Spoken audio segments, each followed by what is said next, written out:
Sublime gracia del Señor. La Biblia nos dice con toda claridad que Dios condena expresamente toda adoración que no haya sido ordenada por Él.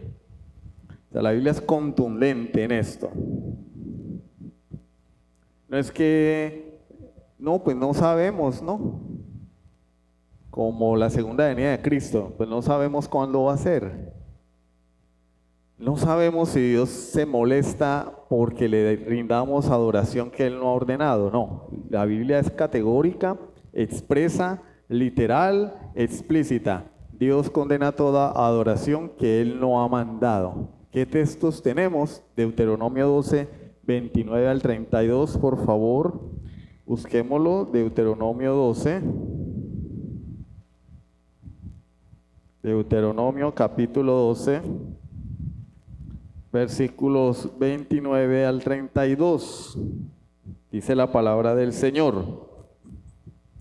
Cuando Jehová tu Dios haya destruido delante de ti las naciones a donde tú vas para poseerlas y las heredes y habites en su tierra, guárdate que no tropieces yendo en pos de ellas, después que sean destruidas delante de ti.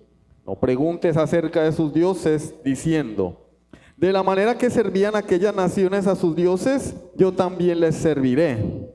No harás así a Jehová tu Dios, porque toda cosa abominable que Jehová aborrece, hicieron ellos a sus dioses, pues aún a sus hijos y a sus hijas quemaban en el fuego a sus dioses. Cuidarás de hacer todo lo que yo te mando. ¿Qué dice? ¿Qué dice? No añadirás a ello, ni de ello quitarás. ¿Cuál es el problema de la iglesia hoy? Que le añaden y le quitan a lo que Dios ha ordenado. Si yo le digo a alguno de ustedes: hermano, ¿me puede por favor regalar un vaso con agua? Y la persona me trae un vaso con agua, pero considera que es muy bondadoso echarle frutiño. Yo le digo: hermano, lo que pasa es que yo le pedí fue un vaso con agua, ¿sí?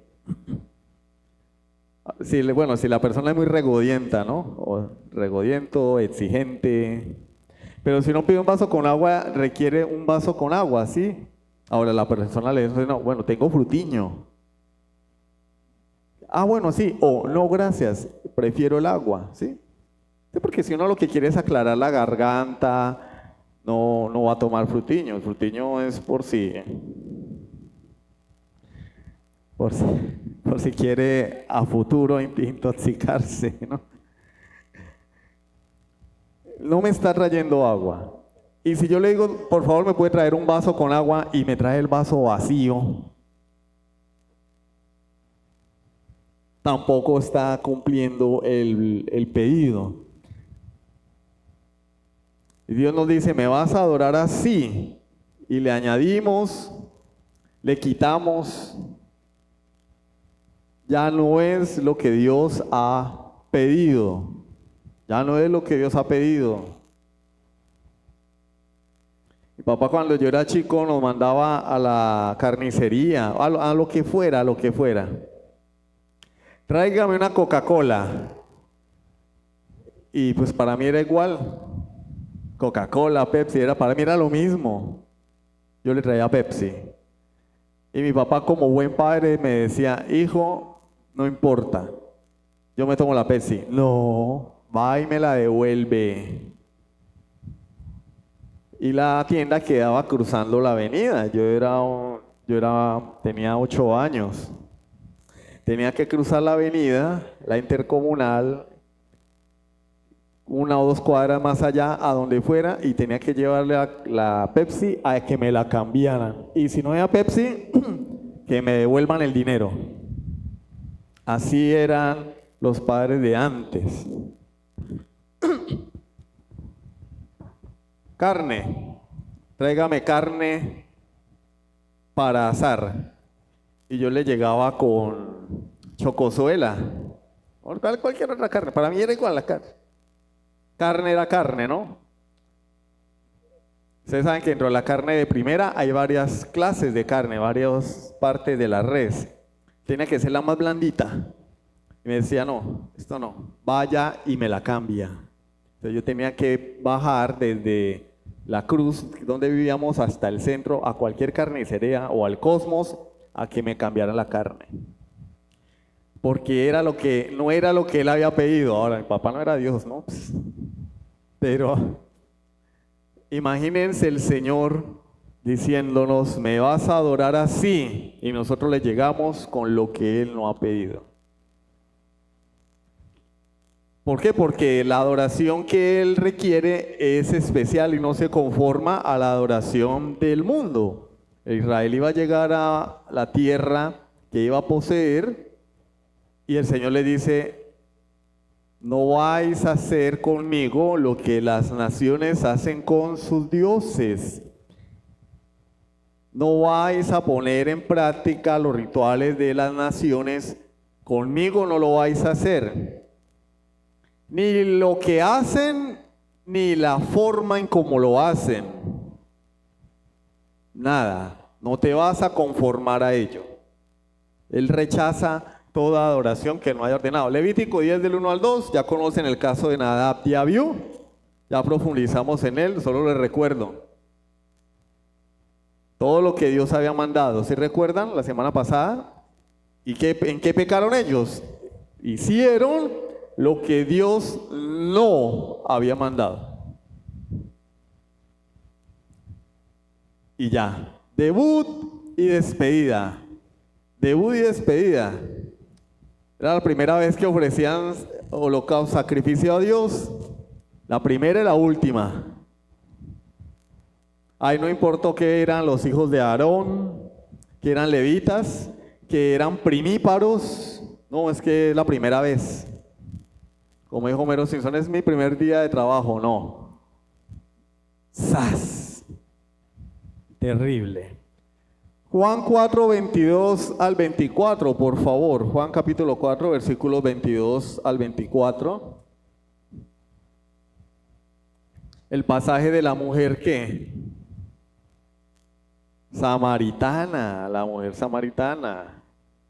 Conocidísimo texto de la mujer samaritana. Jesús entra en Samaria a propósito porque los judíos no entraban a Samaria, rodeaban la ciudad, daban la vuelta. Y Jesús adrede, entra en Samaria, a mediodía se encuentra con una mujer y se pone a conversar con ella. Pero no les voy a narrar la historia. Dentro de las cosas que... Bueno, ella le pone el tema de la adoración porque ella quería evadir la confrontación. El Señor le dice, 5 maridos has tenido y el que ahora tienes no es tu marido.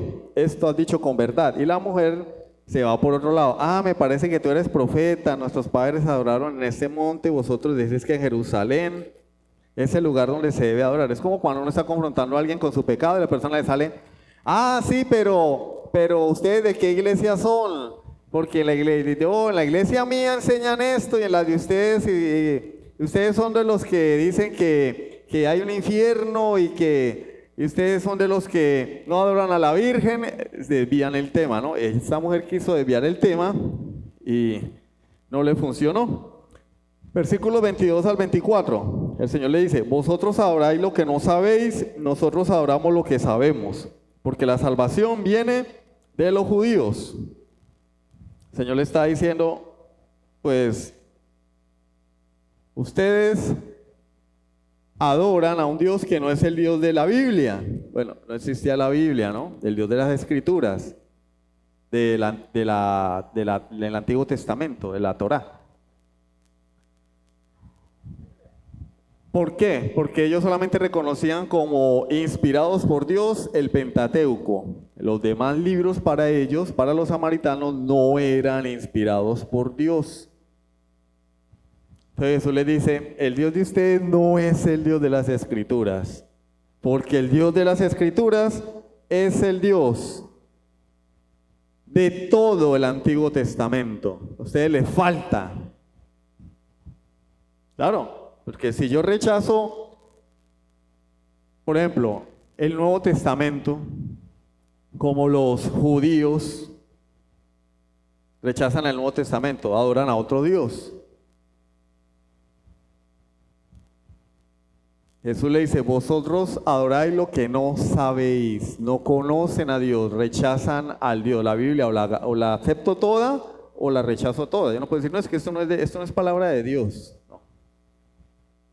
Nosotros, dice él, ay, se pasó la hojita. Nosotros adoramos lo que sabemos, porque la salvación viene de los judíos.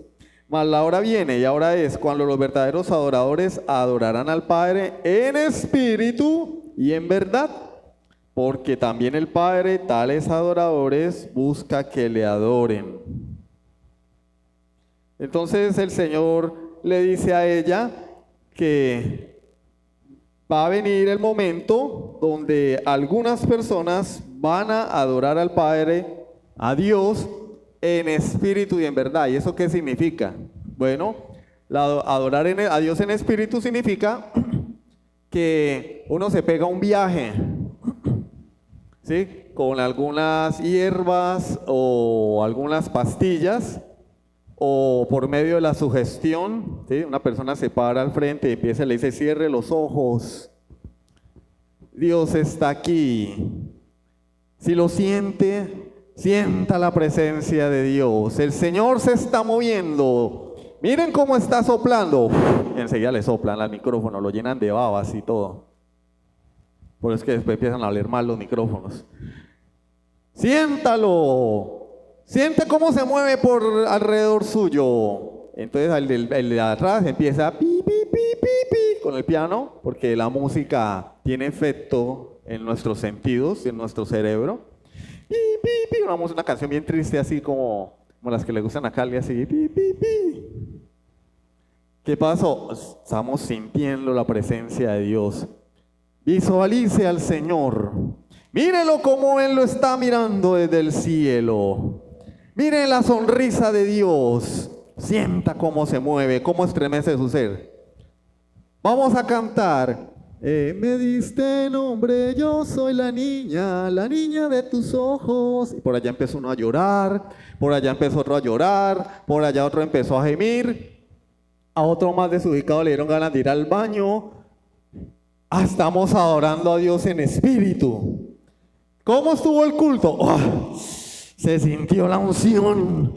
El Señor se movió con poder. La gente se caía. Hubo libertad. Salieron del culto. Se fueron a comer hamburguesa. Y yo lo digo porque yo estuve en esos cultos de jóvenes y en esos cultos de cualquier jóvenes, pareja, etcétera, etcétera. Es la misma cosa. Fuimos a comer hamburguesa y se nos olvidó Dios, se nos olvidó el culto. Después vamos a ver una película de terror y sigamos con nuestro pecado. No, tenemos que desarraigar esas ideas de la mente. Adorar al Padre en espíritu. ¿Cómo estaba nuestro espíritu antes de conocer a Cristo? Muerto. Espiritualmente muertos. Ahora se requiere que una persona esté viva para Dios espiritualmente para que le pueda adorar, porque antes era su enemigo, no hay una relación con Dios.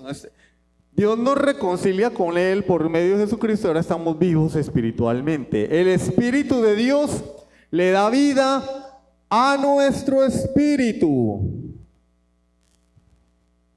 Él no está hablando nada de unción, no.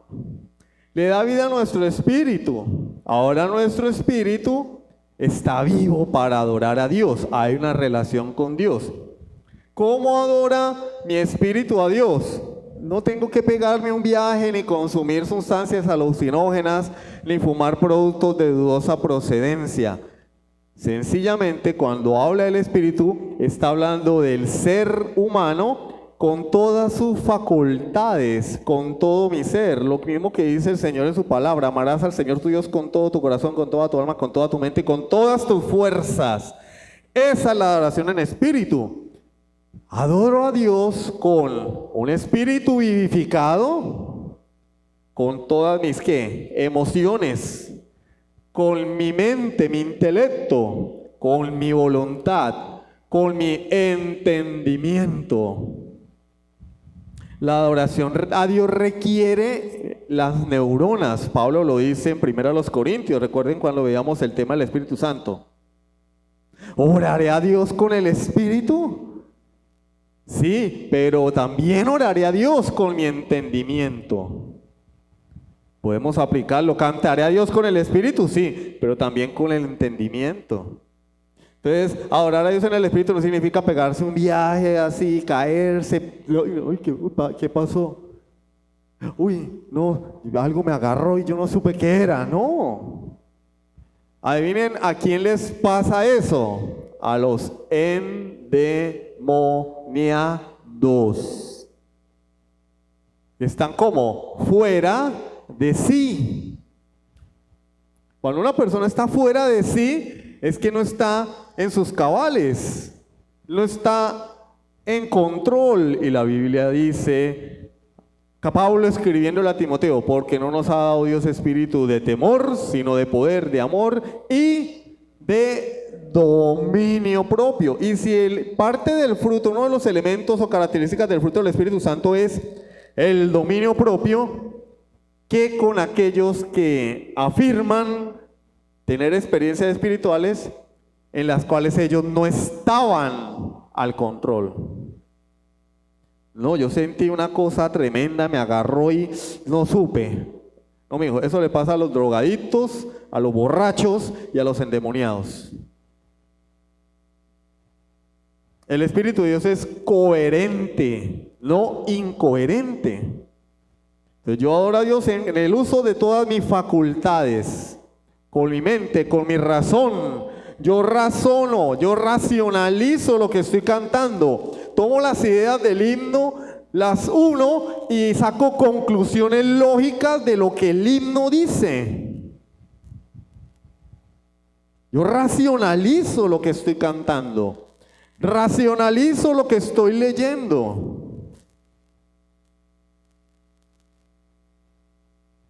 Caso contrario, la adoración en la carne.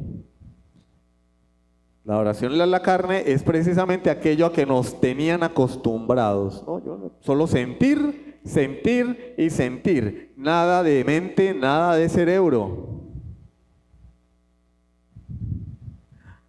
Otro elemento que aparece allí es ¿cuál? La verdad, en espíritu y en verdad. ¿Cómo debemos adorar al Padre? Con todo nuestro ser, incluyendo el cerebro, la mente, el intelecto, la voluntad, parte del alma o del espíritu, porque para nosotros es la misma cosa, el alma y el espíritu. Se ha hecho una doctrina de un solo versículo, cuerpo, alma y espíritu, y entonces ya llegaron a la conclusión de que somos tripartitos. Pero el consejo de Dios de Génesis y Apocalipsis nos da a entender que el ser humano tiene dos dimensiones, una espiritual y una corporal, no más. Entonces, adoramos a Dios con nuestro espíritu, nuestra voluntad, ¿cierto? Sin que nadie me obligue, ¿sí? Por un deseo propio de adorar a Dios. Pero también en verdad. ¿Cuál es la verdad? La palabra de Dios. Entonces yo adoro a Dios con todo mi ser, pero no según mi propio concepto, no según mis propias ideas, no según lo que a mí me parece, no según lo que a mí me gusta, sino según la verdad, fundamentado en la verdad, fundamentado en lo que Dios dice en la palabra. Entonces yo adoro a Dios como Él ha mandado. Como Él ha mandado. Para ello debo conocer la palabra de Dios. Entonces miren los dos elementos de la verdadera adoración de un creyente. Una adoración que procede de un corazón, de un ser, de una vida regenerada, no degenerada, sino regenerada, nacido de nuevo, ahora Con todo su ser esta persona adora a Dios, involucrando también su mente, su intelecto, su conocimiento, porque Jesús le está diciendo a la mujer, vosotros adoráis lo que no conocéis, no sabéis lo que hacéis, vosotros no sabéis lo que hacéis. Nosotros adoramos lo que conocemos. Requiere un ejercicio de la mente, ¿sí? No solo es pegarse un viaje, es un ejercicio intelectual, la adoración a Dios. Yo adoro a Dios meditando en su palabra, y cuando canto el himno me recuerda la palabra de Dios. Escogido fui de Dios en el amado. Efesios 1. ¿Sí? No es repetir, al taller del maestro vengo, 2 horas después.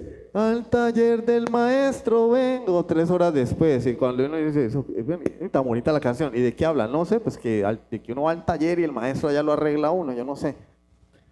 O hay un ejercicio intelectual. Pero ese ejercicio intelectual está basado en la verdad de las Escrituras. Debe también ir de la mano con lo que Dios enseña en su palabra. ¿Quién es Él? Debo conocer a Dios, un deseo de conocer a Dios. Ahora sí ven que la adoración es algo no complicado, sino algo más complejo. Es sencillo porque el nacido de nuevo quiere adorar a Dios, pero involucra muchas cosas que suceden en ese corazón regenerado, no degenerado. Versículo 23. Adorarán al Padre en espíritu y en verdad, porque también el Padre tales adoradores busca que le adoren. Si ven, el Señor necesita adoradores. Dios te necesita. No, el Dios no es un Dios griego que necesita que le adoren. No, dice busca. ¿Por qué? Porque ¿qué éramos nosotros? Ovejas perdidas. A través del llamamiento eficaz, Dios hace de los enemigos de Dios adoradores de Dios. Ahí no está diciendo que Dios necesita gente que le adore, no. Él lo que está diciendo es que Dios busca personas para volverlos adoradores de Él. Dios es espíritu, claro, y los que le adoran en espíritu y en verdad es necesario que le adoren. Jesús le dice esto a la mujer samaritana porque ella le está hablando de adorar a Dios en un lugar físico, ¿no? Bueno, nosotros adoramos en el monte Gerizim, y ustedes dicen que es en Jerusalén, ¿cómo es la cosa? Y él le dice, no, es que Dios es espíritu. La adoración a Dios no está ligada a un lugar geográfico. Dios es espíritu, la adoración a Dios tiene un carácter espiritual, no está sujeta a nada material. Por eso el Nuevo Testamento en el libro de Hechos nos dice, Dios no vive en templos hechos de manos de hombres. Dios no vive en un templo hecho de manos de hombres. La adoración de a Dios no tiene nada que ver con el lugar, con el estrato social, no, la adoración a Dios es netamente espiritual. Por eso adoramos a Dios, ¿qué? En espíritu. Y si la adoración de Dios es espiritual, vuelvo y le repito, procede de seres espirituales, de seres personales, debe ser también una adoración como personal. Personal. Hay una comunicación entre Dios y el hombre a través de su Santo Espíritu y yo adoro a Dios.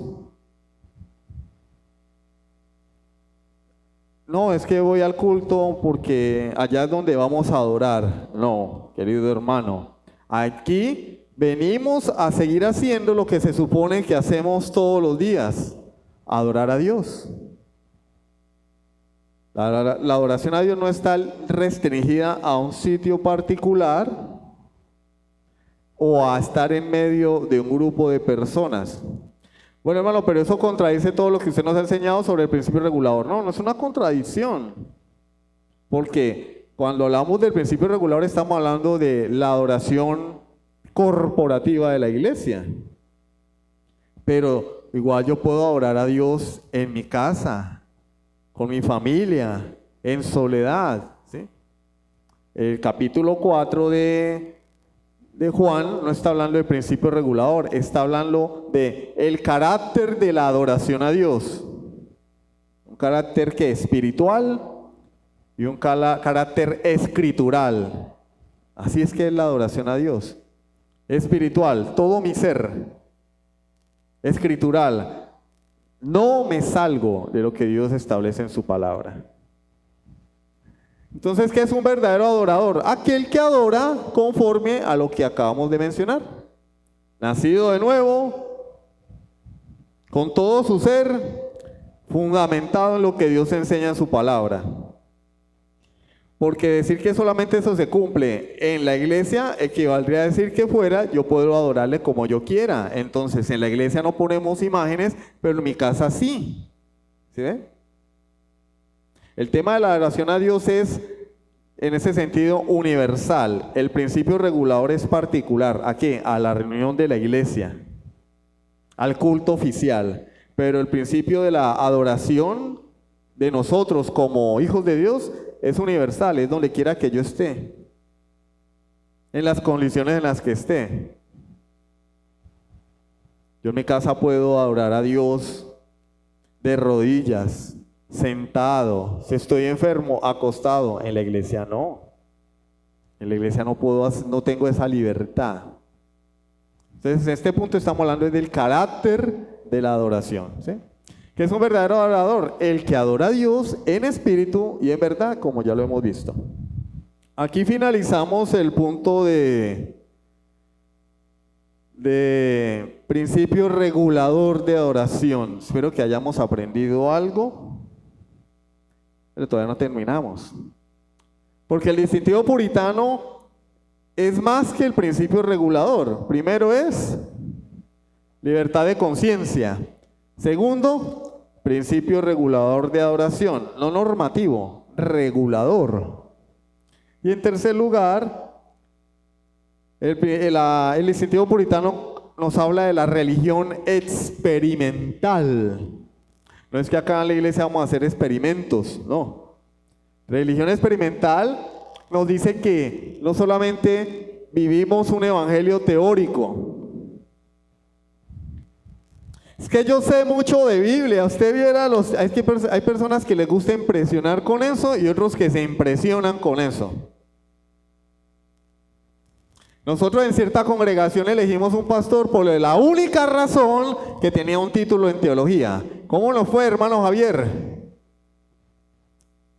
Me van a perdonar la frase, como a los perros en misa. Elegimos un pastor por sus títulos, no por su carácter. Una iglesia de toda la vida. ¿Cuántos años tiene la iglesia bautista, hermano Javier? Como 40, casi 50. 40 años. Hermanos, esa iglesia estuvo a esto de desaparecer, a esto. Porque así como dice, como mi Dios es muy grande, esa iglesia no desapareció.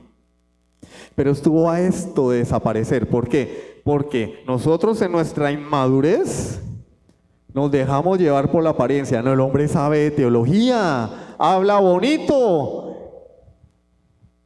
es sencillo y humilde, entre comillas. Nombrémoslo pastor. Se nombró pastor, el hombre empezó a hacer desastres en la iglesia. Entonces, saber no es lo mismo que ser.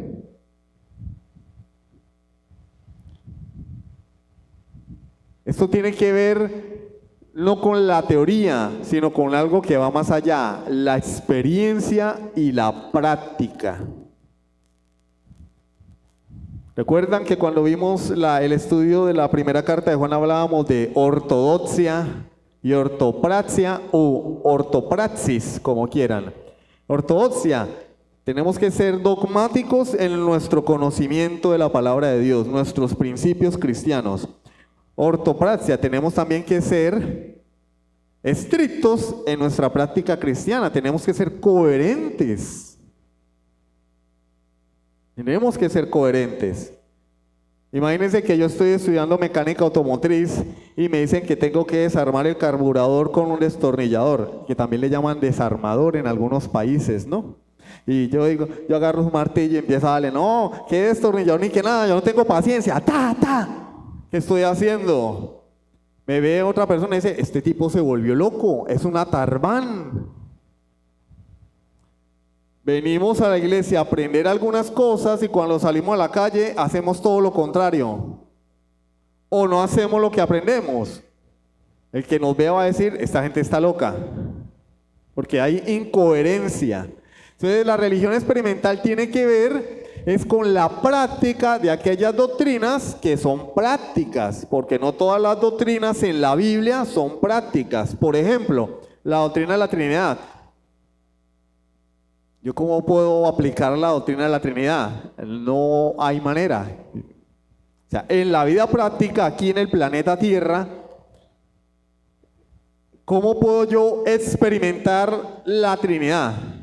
No. ¿Cómo la puedo poner en práctica? No hay manera. Es una doctrina, ¿sí?, que es teórica. Pero en la práctica, tú tienes que ser trinitario con tu esposa. ¿Eso qué significa? No. Hay doctrinas que no son prácticas, son teóricas. Cuando digo teóricas es que no se pueden experimentar en esta vida presente. Si bien la salvación es obra de la Trinidad de Dios, yo hablo de la vida aquí y ahora, nuestra santificación. Podemos entender que la Trinidad tiene que ver en nuestra santificación, pero no en el terreno práctico, en la vida cotidiana. Pero tenemos por otro lado doctrinas que sí son prácticas. La fe, la justificación, la santificación, la perseverancia de los santos. Eso es práctico. Es algo que yo tengo que hacer. La oración, la doctrina de la oración. Son cosas que yo puedo poner en práctica. El matrimonio, ¿cómo debo ser yo como esposo, como esposa? Son doctrinas prácticas. La iglesia, la doctrina de la iglesia, eso es práctico. La comunión, la preparación en la palabra de Dios, eso es práctico. Entonces la religión experimental nos habla de esas doctrinas que yo debo poner en práctica aquí en esta vida terrenal. ¿Cuál es la diferencia? Bueno, la Trinidad no es práctica, pero doctrinas como fe, justificación, santificación, oración, la lectura, la importancia de las escrituras, la suficiencia de las escrituras es práctica. Confiar en la palabra de Dios como nuestra única regla de fe, eso es práctico. La perseverancia, les repito, eso es práctico. Y si nosotros vamos a la Confesión de Fe de Londres, vamos a encontrar, ¿sí trajeron su confesión de fe? No.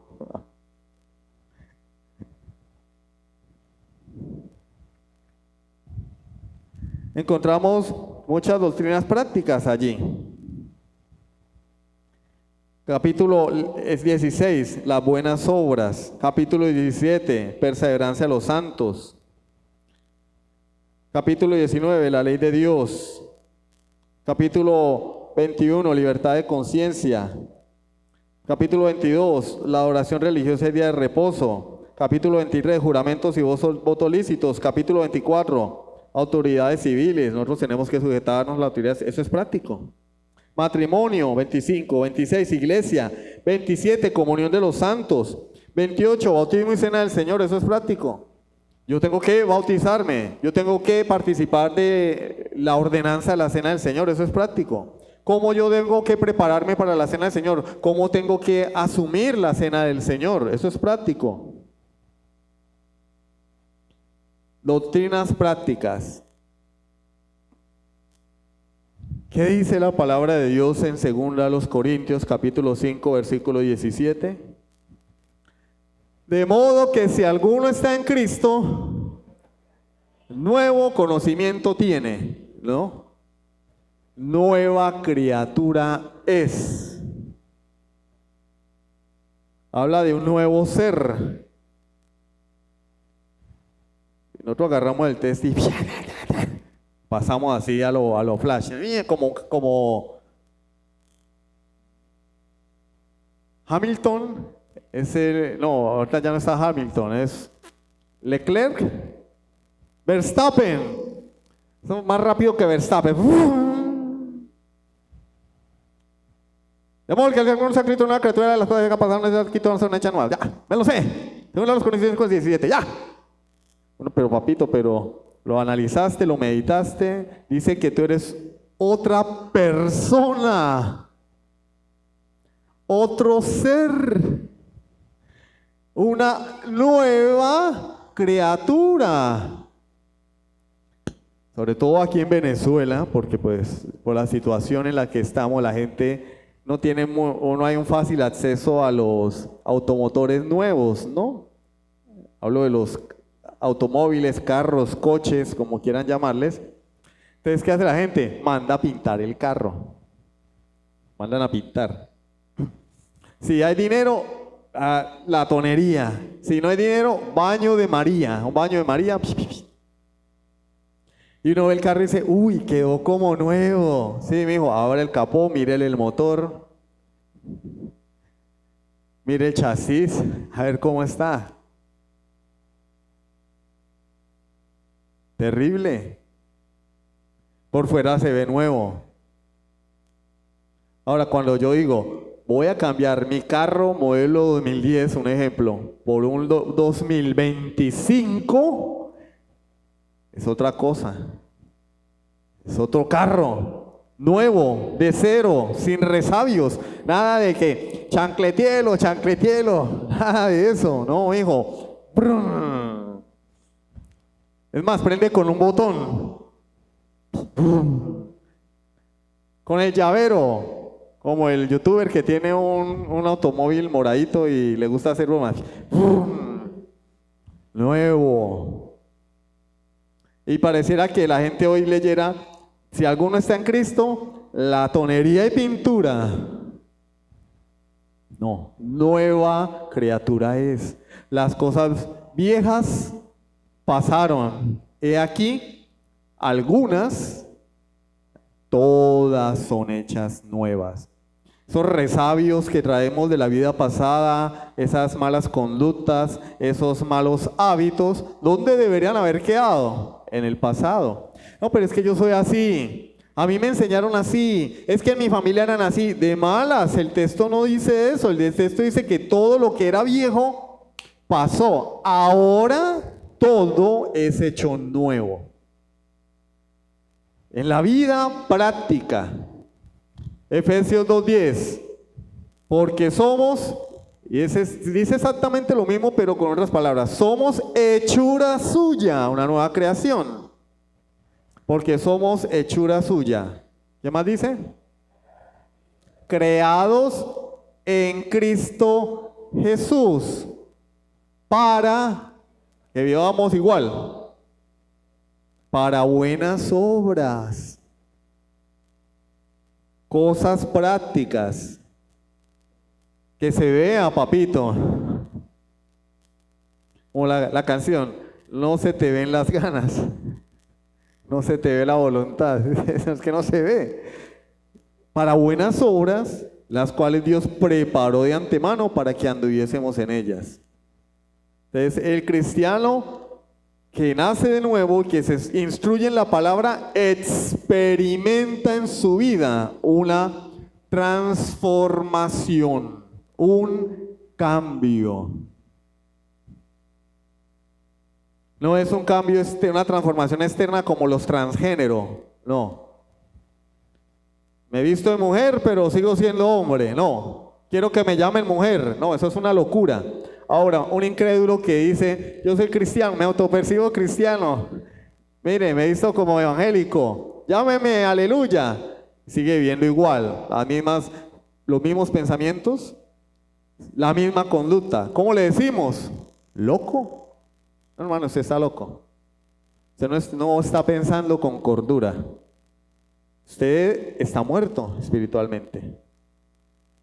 Como le dijo Jesús a Nicodemo, tienes que nacer de nuevo. Y Nicodemo era muy piadoso. Nicodemo era piadoso, maestro de la ley, miembro del Sanedrín, una persona respetable. Y Jesús no le dijo, bueno, lo único que te falta es empezar a asistir el domingo al culto. Lo único que te falta es abrir un grupo bíblico en tu casa. Lo único que te falta es hacer la clase de premembresía. Lo único que te falta es firmar una hoja de premembresía, una de membresía en la iglesia, hacerte miembro. Lo único que te falta, no le dijo, tienes que nacer de nuevo. Te falta todo. Y Nicodemo tenía muchísimo más conocimiento de Dios que todos nosotros reunidos en este lugar. ¿Sí? Comparativamente hablando, ¿no? Me refiero en lo que él recibió, ¿sí? Comparándolo con la cantidad de conocimiento que nosotros recibimos. Claro, nosotros cualitativamente hablando tenemos más conocimiento de Dios porque tenemos el Nuevo Testamento. Pero hablo en cuanto al bagaje, al estudio, a la información, al esmero, a los años de estudio, a la entrega, mucho mejor que nosotros. Era un maestro. Y sin embargo, Jesús no le dijo, báñate y disfrázate de cristiano. Le dijo, tienes que nacer de nuevo, Nicodemo, estás muerto. Entonces, la obra de Dios tiene que afectar nuestra vida experimental y eso es un principio puritano. Los puritanos promovían este principio. Yo soy creyente no solo acá o cuando estoy recibiendo el catecismo. Yo soy creyente en casa con mi esposa. ¿Cómo soy con mi esposa? ¿Cómo soy con mis hijos? ¿Cómo soy con mis papás? ¿Cómo soy con mi esposo? ¿Cómo soy en mi familia? Bueno, pueden hablar mal de uno, pero que sea mentira. El Señor dice, bienaventurados cuando por mi causa que os vituperen y os persigan diciendo toda clase de mal contra vosotros, mintiendo. ¿Hablaron mal de mí? Es mentira. Como dijo un cantante, tengo la conciencia tranquila, por eso no me confieso. ¿Hablaron mal? Que sea mentira, pero dígame que hablen mal, que sea verdad, qué vergüenza. O que ni siquiera los de la casa puedan hablar bien de nosotros. ¡Qué vergüenza! ¡Qué vergüenza! Eso es una inconsistencia.